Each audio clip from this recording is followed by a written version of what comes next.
Ako nekad dođete vozom u Budimpeštu, stići ćete upravo na ovu železničku stanicu. A ovdje sa leve strane vidjeli ste malu ulicu, zove se Husaruca, koja vodi na trg Ruža, odnosno Roža Tere,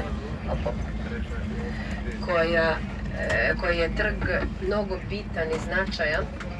I to zbog jedne divne crkve koja je posvećena Svetoj Elizabeti Sent Eržebe, ali na tom trgu nalazi se i Srpska osnovna škola i gimnazija u Budimpešti sa velikim brojem đaka, čak i iz Srbije, znači Novog Sada, Beograda pa i drugih velikih gradova. Znači osnovna škola, vrtić, osnovna škola i gimnazija. Sljedeći trg do kojeg stižemo jeste trg koji dobio ime po prvom ministru saobraćaja te prve mađarske nezavisne vlade, koja je stvorena posle one revolucije 1867. godine, kada je delegacija mađarskih plemića stigla u Beč, tačnije kod Franje Josipa na pregovore, i na kraju došli do kompromisnog rešenja, odnosno stvaranja te nagodbe, a kasnije kao rezultat te nagodbe bilo je stvaranje Austro-Ugarske monarhije. Znači spomenik Baroš Gaboru posvećen sa naše leve strane i trg koji je dobio ime po njemu. I naravno železnička stanica građena po projektima Rocliffe Đule još 1884. godine, jedna od onih većih zgrada u gradu, i građena tom novom tehnologijom. Pogledajte, ta metalna železna konstrukcija i staklene ploče kojima je u stvari stanica bila već tada pokrivena železnička stanica. I znači, kao što sam rekla, vozovi stižu upravo na ovu železničku stanicu. Vidjeli ste glavnu fasadu sa alegoričnom statom saobraćaja na vrhu fasade, a sa dve strane fasade dva lika, odnosno dva spomenika posvećena Vatu i Stevensonu. Njihovi izumi bili su velikog značaja za razvoj železnice.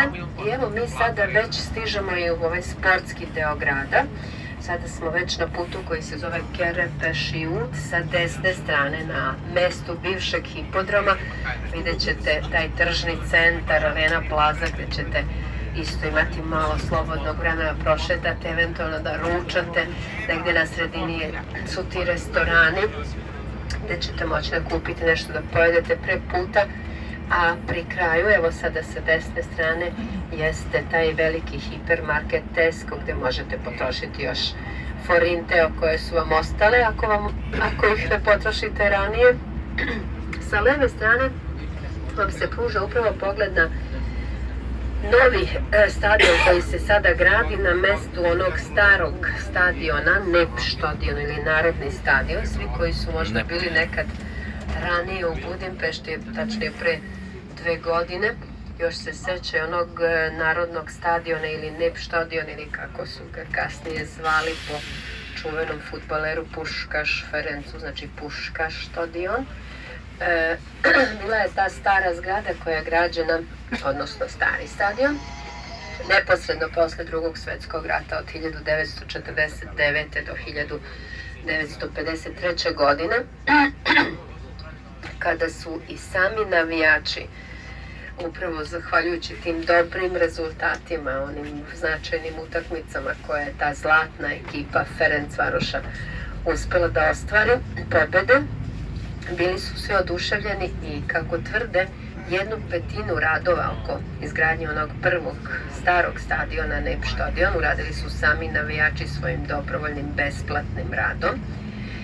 Pre 2 godine u maju krenuli su da ruše taj stadion i svi smo se iznenadili, pošto je taj kult, ako mogu tako reći, Puškaša jak i predsjednik Mađarske države koji obožava fudbal mnogo ceni tog Puškaša, ali kada je i posljednji član te slavne ekipe preminuo, odnosno napustio nas, dali su naređenje da se ta stara zgrada ruši, a na mestu stare gradi ovaj novi stadion koji je sada još u izgradnji, znači izgradnja je u toku.